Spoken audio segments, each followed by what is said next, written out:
Are we the last to arrive? I hope we've not kept you waiting.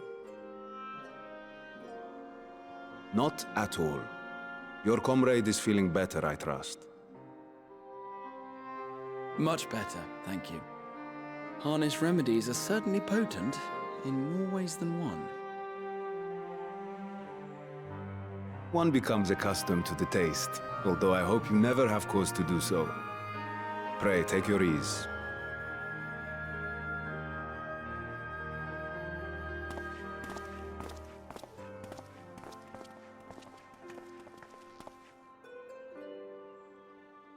Full glad I am to see you all unharmed.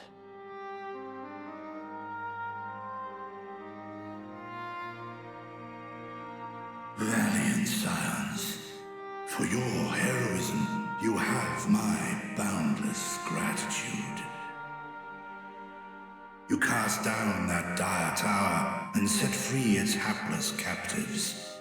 You cleanse their souls of its corrupting influence.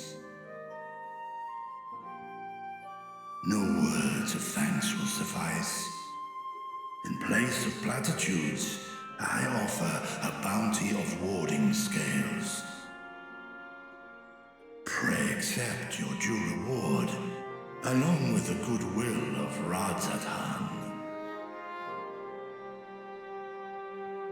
Alchemists throughout the land were put to work in the forging of your talismans. The finished ones have been collected, and now await you at the High Crucible of Alchemia. Present this letter when you are ready to take them into your possession.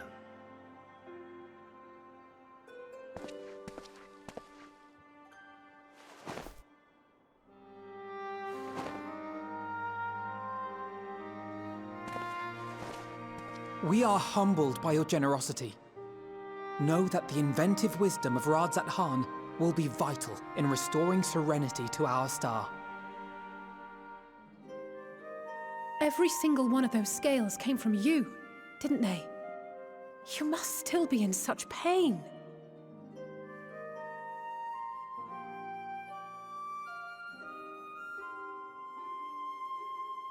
'Tis of no moment, a mere annoyance compared to the dreadful suffering inflicted upon this land and its people.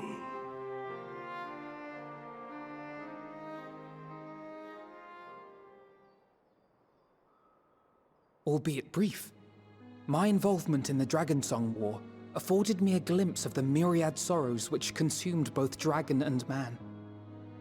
Though you were half a world away, such tragedies as befell your kin must have affected you deeply.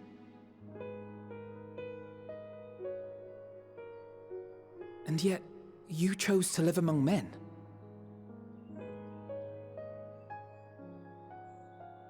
In the age when that conflict first bloomed, my choice had already been made. In some distant place, man slew dragon, and dragon slaughtered man. Yet no hate could I muster for those smiling faces which did look to me for guidance. Not even my brother's righteous rage could rally me to his cause. I huddled here, secret and still, hoping against hope that which I had built would remain untouched by the chaos and carnage.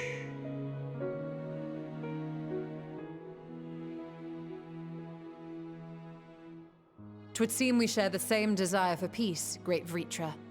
To that end, I wonder if we might trouble you with another question. The Telophoroi are intent on recreating the final days, an apocalyptic event which we know to predate the sundering of the star. As the longest lived among us, know you aught of this terrible cataclysm?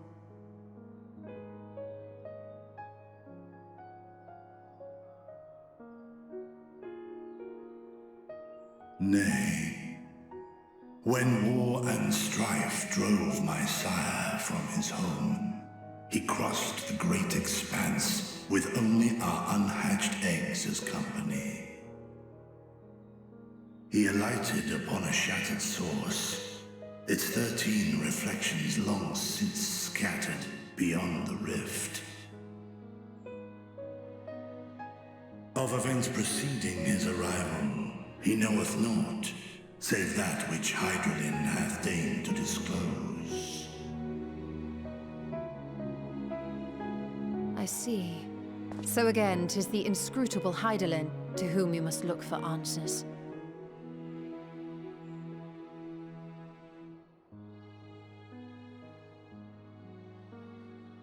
Seek you to divine the will of this star?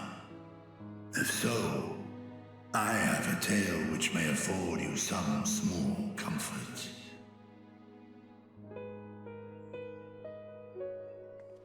'Tis a story from my youth, many, many years ago.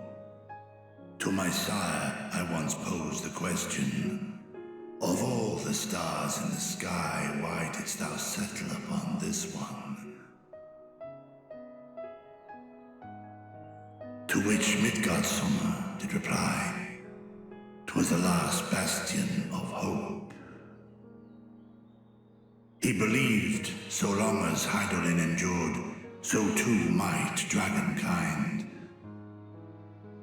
Solemn and portentous were his words. What deeper meaning they held, I could not, dared not pursue.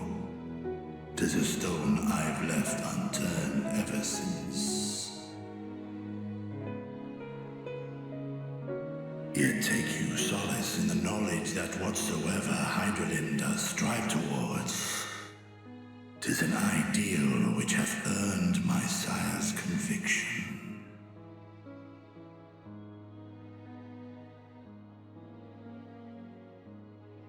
Thank you, Vritra.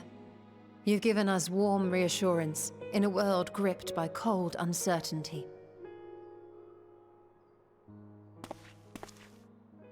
While I'm sure we all have a great many questions, I think it's time we collect the talismans and be on our way. Our fight against the Telophoroi is far from finished.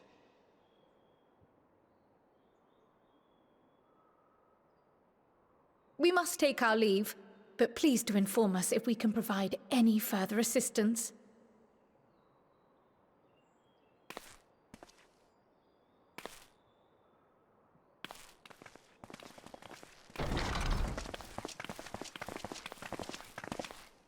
Prithee, a moment.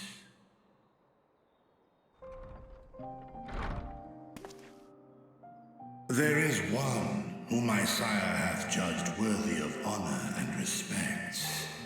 The one known to men as Eorzea's champion. This hero of renown and rumor, 'tis thee.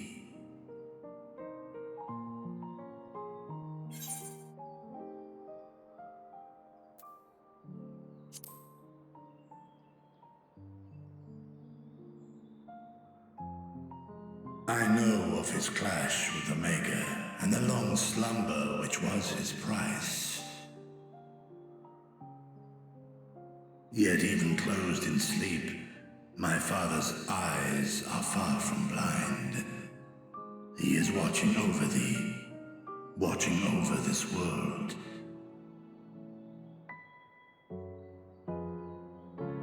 'Twas a revelation most pleasing that thou, a child of man, had gained Midgardsummer's trust, but alongside mine elation runneth a rivulet of dread.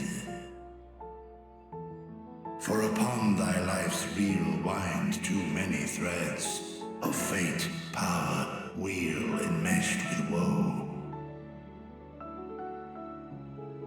Amidst this tangled knot thou shalt know no rest. 'Tis an endless confluence of forces, a struggle without surcease. More terrible still is the attrition wrought upon thy companions, as they are swept up in the storm of thine existence.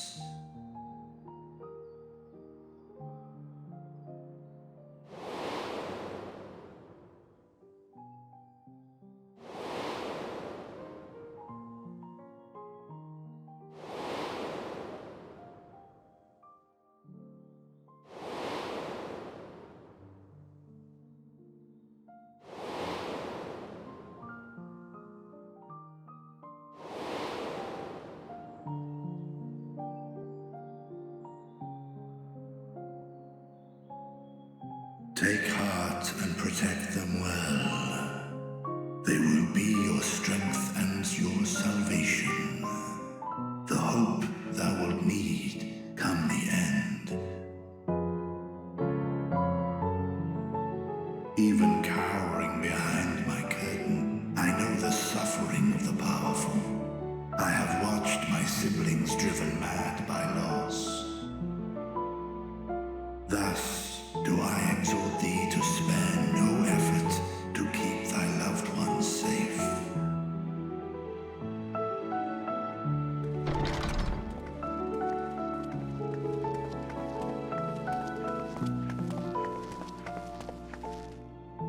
Apologies. We hadn't meant to interrupt.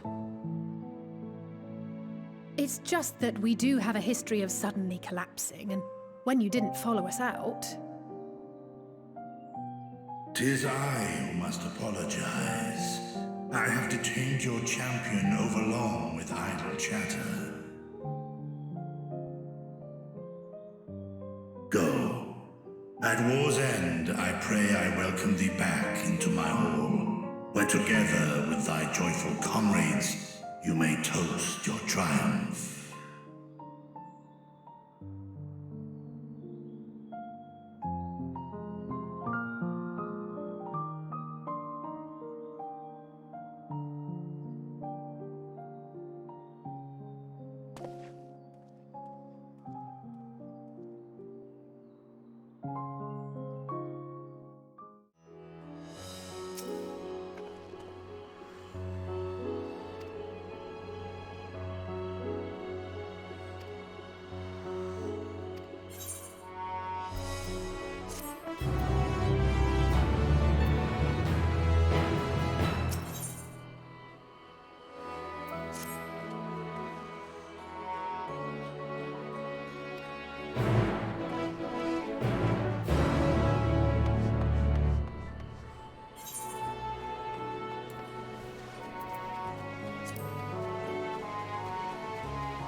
These are the talismans we were promised. Yes, and I made a quick count. There are far more than we could have hoped for. Enough to outfit an entire company of soldiers, in fact. Considering the involved process, that they were able to manufacture so many in such a short span of time is nothing short of a miracle. Once we have distributed them to our allies in Eorzea and the Far East, we'll have a fighting chance to bring down the other spires, just as we did with the Tower of Zot. Or we could use them to invade Garlemald proper, and strike directly at the Telophoroid's base of operations.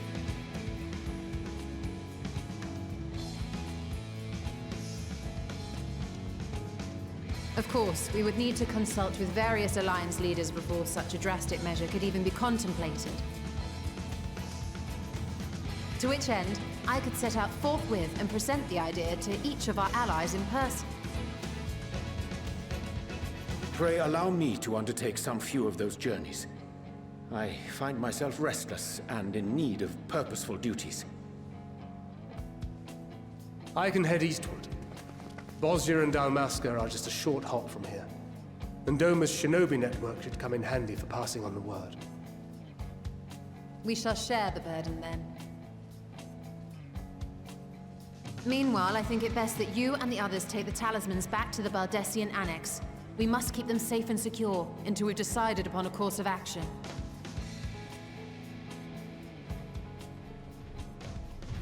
Please, I must speak with you.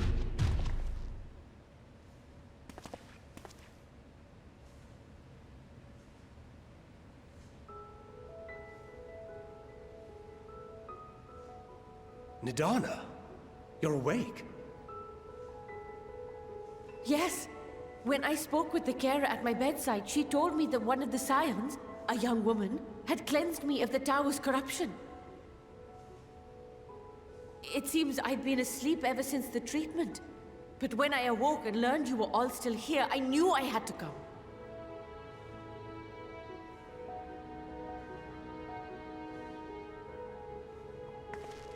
As you said, Nidana was captured only recently.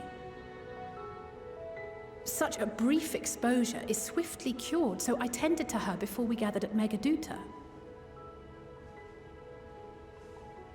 And I am truly grateful that you did. I cannot thank you enough.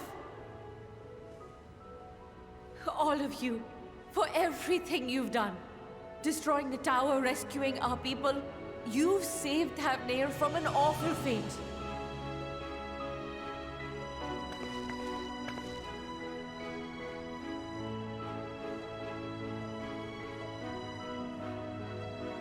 Yet who hath truly saved whom? Due in no small part to thine inspirational courage, the alchemists were successful in reproducing warding scales of proven efficacy. Replications of thy work now stand ready to travel across the seas, unto the hands of those who might wield them against this rising evil. The talisman? Is this true?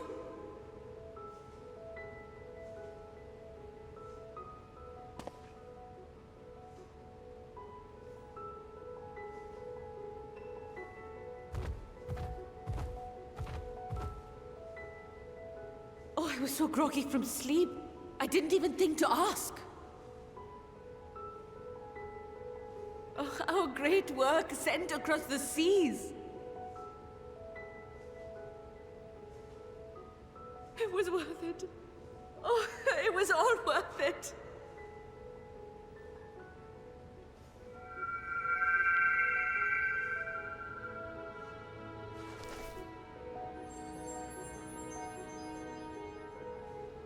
Look at that! Its color is completely changed.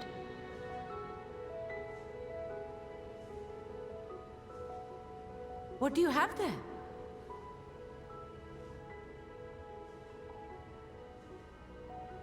How unusual. I wonder if the effect is a reaction to Akasha. I'm afraid I'm not familiar with that term. Akasha? It is one of the unseen energies defined by Harnish alchemical theory. Though a gross oversimplification, some describe it as an essence influenced by feelings. You imply that it is distinct from ether? Foreign scholars often conflate the two, but we see them as separate concepts. Ether is an energy which permeates the land. It exists within animals, objects, even the air we breathe, affecting all through which it flows. Akasha, on the other hand, exists in a domain beyond our reach. A gift bestowed from on high, or torn from the heavens in some traditions. Akasha can neither be created nor destroyed. It is beyond our power to purposefully alter or manipulate. The only thing observed to influence it is an abundance of, I want to say, spiritual emotion. As a veteran of the battlefield, surely you've experienced moments of desperation or exaltation when you've transcended the usual limits of your capabilities. That is a manifestation of Akasha, the invisible essence harnessed by heart, mind, and unyielding spirit. I really must hear more about this theory. Our disciplines are based entirely upon the idea that ether is the fundamental form of all energy. I'm glad my haphazard explanation has piqued your interest. But even for us, Akasha is a somewhat abstract field of study. A lack of practical application lends itself poorly to formalized research. Which is why my analysis of your flower can amount to little more than idle speculation. I am sorry.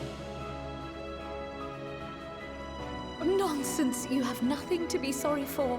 Your insight is much appreciated.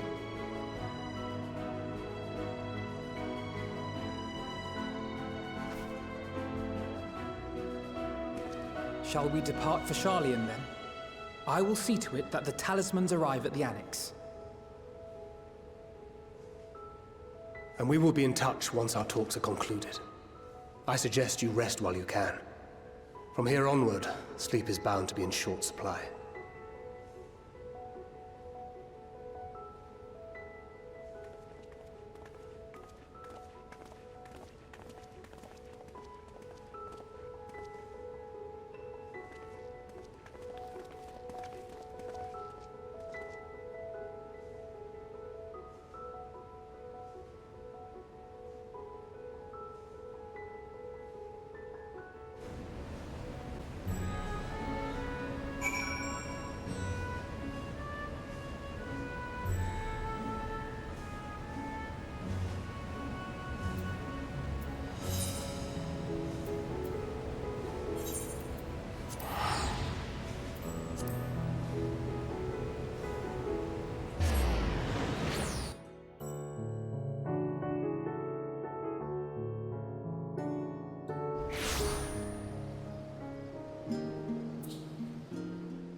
Take heart and protect them well.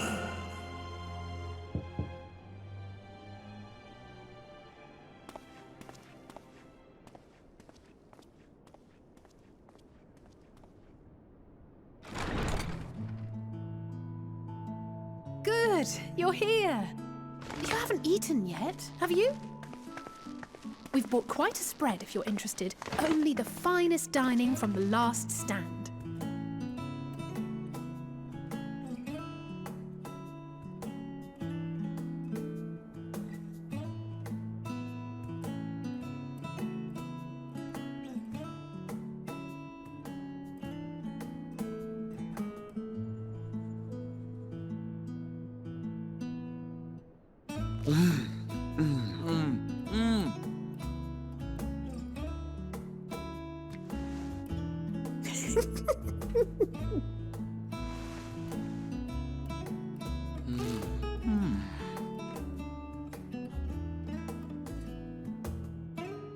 Lest you wonder, we invited Estinian as well.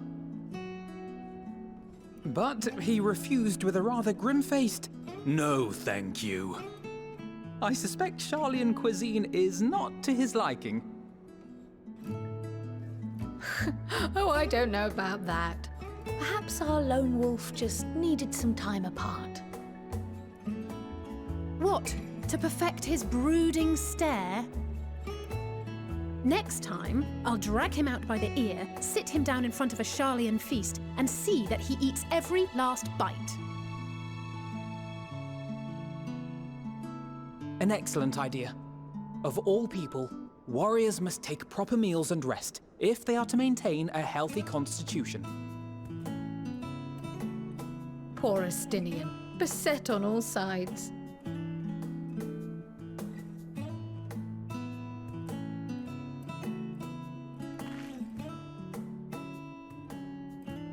Speaking of one's physical condition, Mistress Quile, I hear you recently played literal host to Hydaelyn herself. And what an experience that was. Tiring, yes, but no lasting harm done. If anything, I should have liked to speak with her longer. I've not felt a hint of her presence since. Hydaelyn instructed you to carry that flower, yes?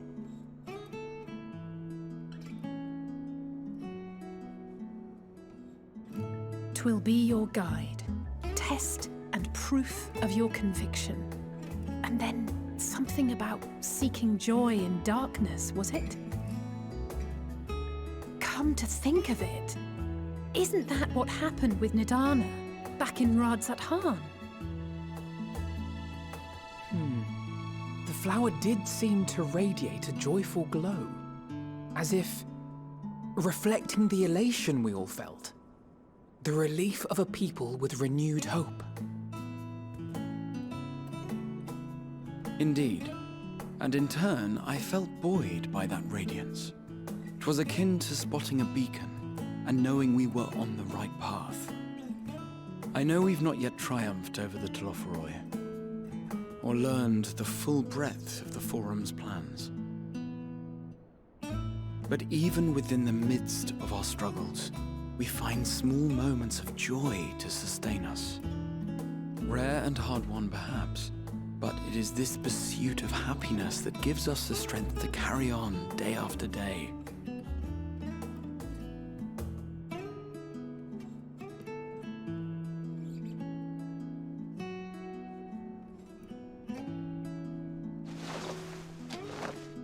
Hey, that's mine. To the swift the spoils. Though I recall that levitation spell of yours was quick enough. Only barely. And even at my best, I'm still too slow to wield it effectively in battle. Mayhap I simply require more practice with this new magic. You unearthed it from the depths of Numenon, I presume? Aye, and from a veritable mountain of arcane tomes at that. 'Twas necessary to facilitate my solitary explorations. Or, to put it simply, you used it to sneak around the Forbidden Archives. Yes, well, after a fashion.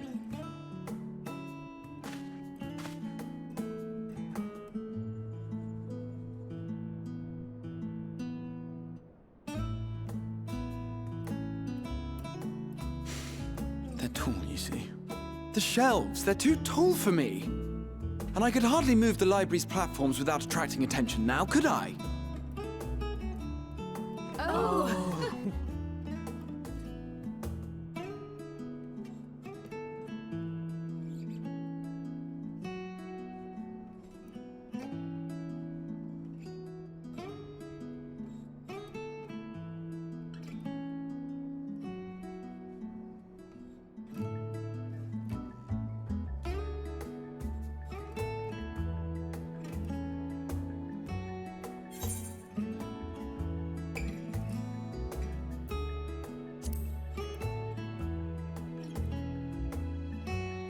Why else did you think we were here? Surrender to thy fate, O champion.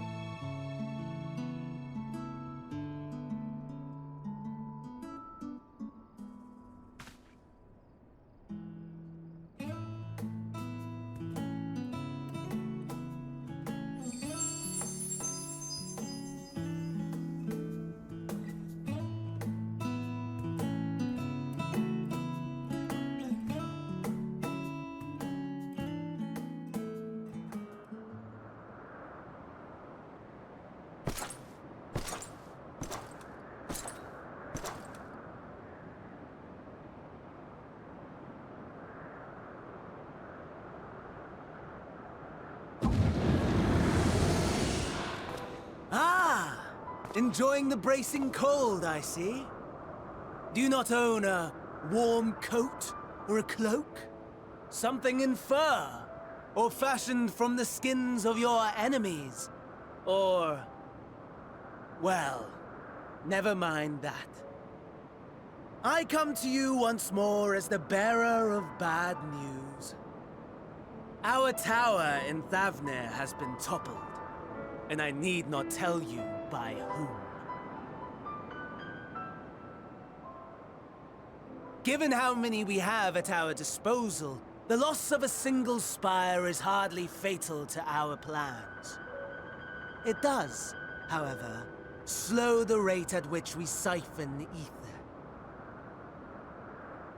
If they continue to preoccupy themselves with the towers, then all will be well. But should our foe prove bold enough to strike at us here, then the timing becomes questionable.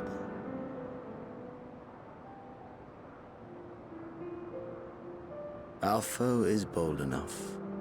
Of that, I can assure you.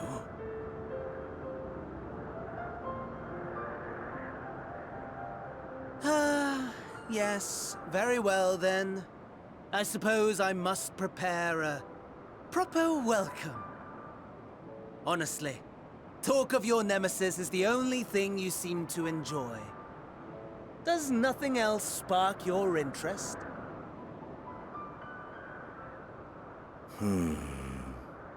No. All else is... equal. Equally tedious. Equally disappointing. The world is a tepid bog into which we sink, too weak to thrash as the mud clings to our eyes and fills our throats till we blissfully choke. But then came the light, blinding and pure and hot, so very hot, enough to set my soul aflame. I basked in the afterglow until the void yawned once more. And then I knew the muck would never claim me again. There was naught for me ahead, so I drew the curtain on all that had come before.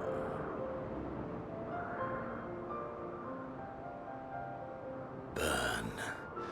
Burn. Let the whole star burn. I will have my contest. I will reclaim my moment.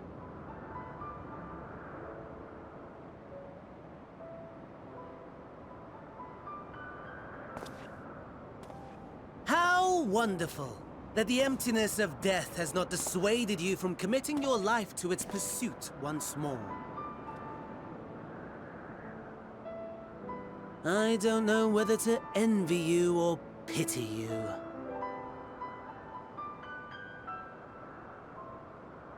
You question my disinterest, but what of yours? Despite your noisome antics, I sense you take little pleasure in this endeavor. Mercy, my lord. Such pointed barbs from one who barely acknowledges my existence. Nevertheless, you are mistaken. For I do find this part somewhat enjoyable. You see, when I was mortal, I would always have the same dream. It was a fragmented thing, disjointed, all the faces incomplete. The setting, too, was unknown to me, so I thought it simply a fantasy of my sleeping mind. Until one day, I realized it was showing me the truth. Much as your dream of the final days enlightened you.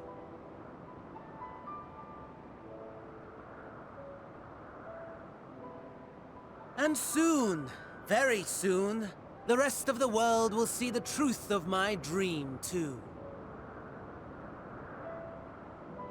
Yes, I think that is something we can both enjoy.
remember you.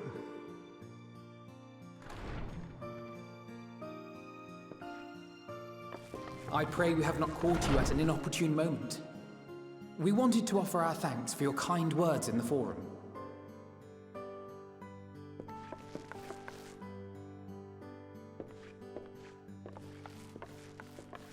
Well, I could hardly let that inquisition go unchallenged. I've always believed that curiosity should be nurtured, not stifled. Thankfully, a majority of my colleagues agreed. A slender majority, aye, but a majority nonetheless. Had the vote not gone our way, we would be having a very different conversation, if any at all. Though I'd like to think you would have not given up on our cause. I'm told you paid a visit to the Annex afterwards. Yes, that's right. I was hoping to speak with the grandchildren of my dearly departed friends Galuf and Louisoix in a less dour setting. But it seems I just missed you.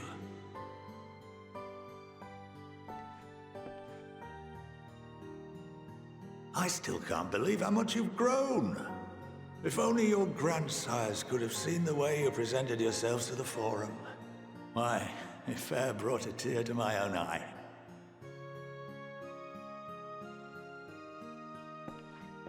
You must have the patience of a saint, putting up with this lot and their antics. Never mind Matoya's prize student. Luckily, I know a thing or two about managing unruly younglings. If you ever need advice, don't hesitate to ask.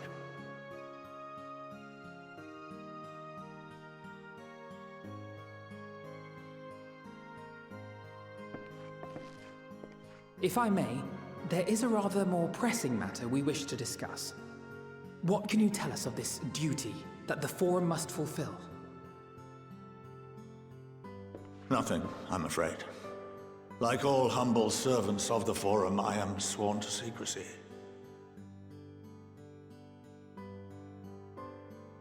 Or rather, I couldn't tell you if I tried.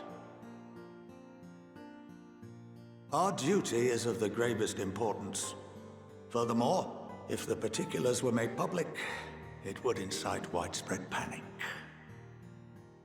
As such, those entrusted with this duty have been bound by an enchantment, which prevents us from speaking of such matters without the express permission of the Forum.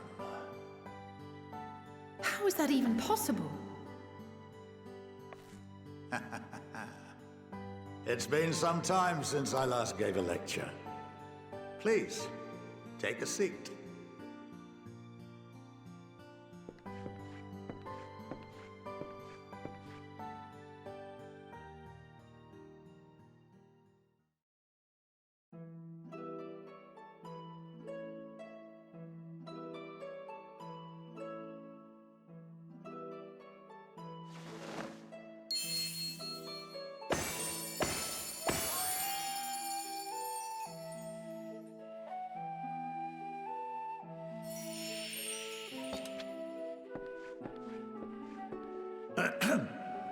We shall begin by reviewing the fundamentals of etherology. The ether, which imbues us with life, can be categorized into three forms.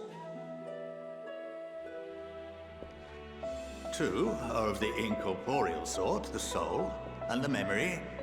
Can anyone tell me the third?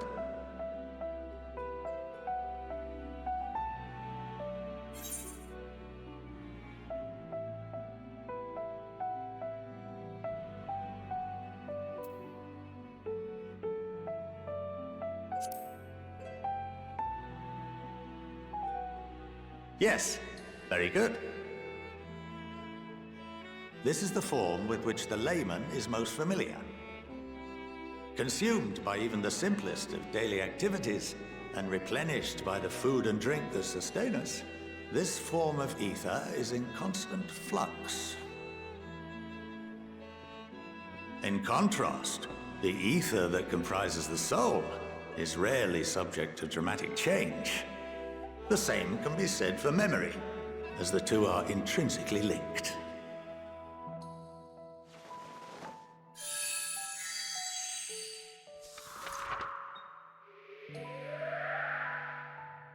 Picture the soul as paper, and memories as words written upon it.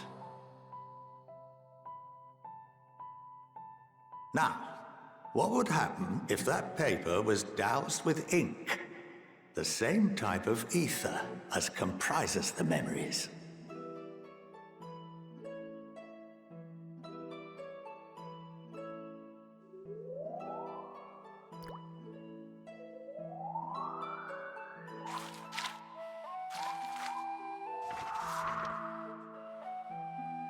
It would blot out everything that was written.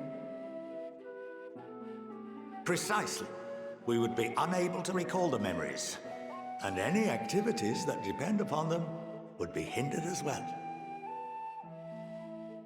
In fact, this exact phenomenon was observed on a vast scale not so long ago.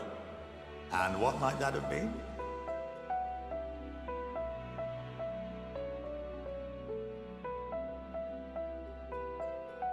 The seventh Umbral Calamity.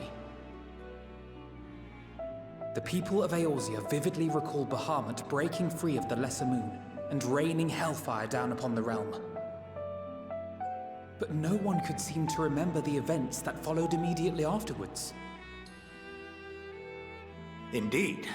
To this day, we have yet to determine whether it was an unintended consequence or a deliberate act. The enchantment which binds me and the rest of the Forum is based on a similar principle.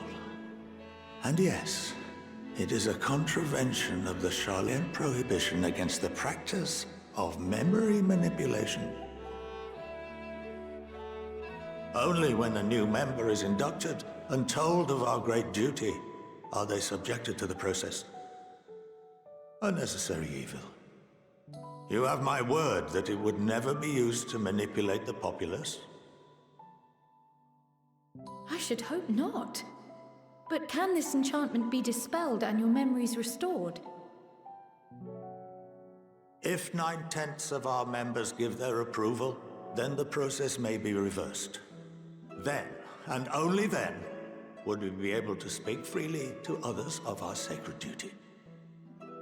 Barring that, we must wait until we return to the ethereal sea.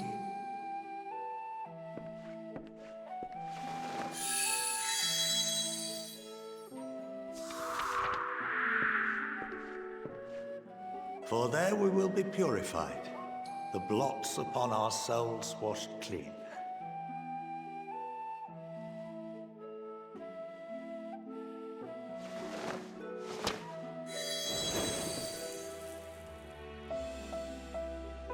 And our memories drift apart and dissolve.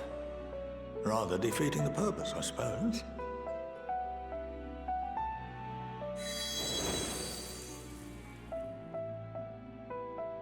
But there are those memories that are indelibly etched upon our souls, some believe.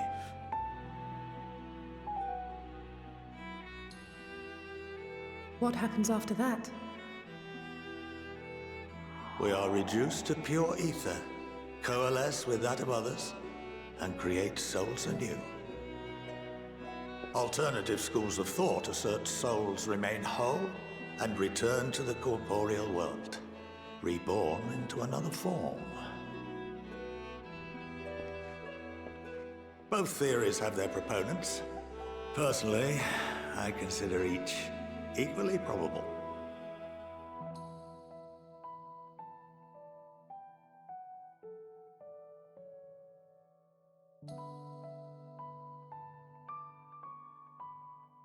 Well, I think that's enough education for today, now that I've given you some food for thought.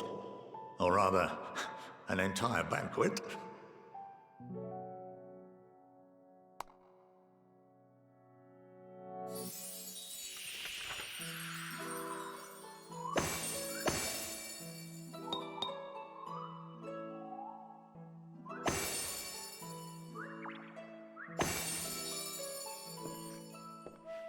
I would remind you that although I'm unable to assist you with certain matters, the resources at my disposal may still be of use to you.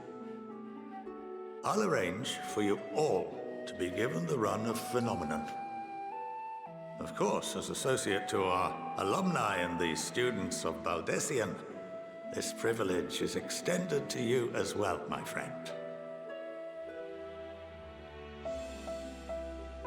Oh, and I suggest you speak with Ki Aliapo. She's well known among the artisans of Sharlayan, and her network of contacts may prove useful in your search for knowledge. I wish you all the best in your pursuits, wheresoever they may take you.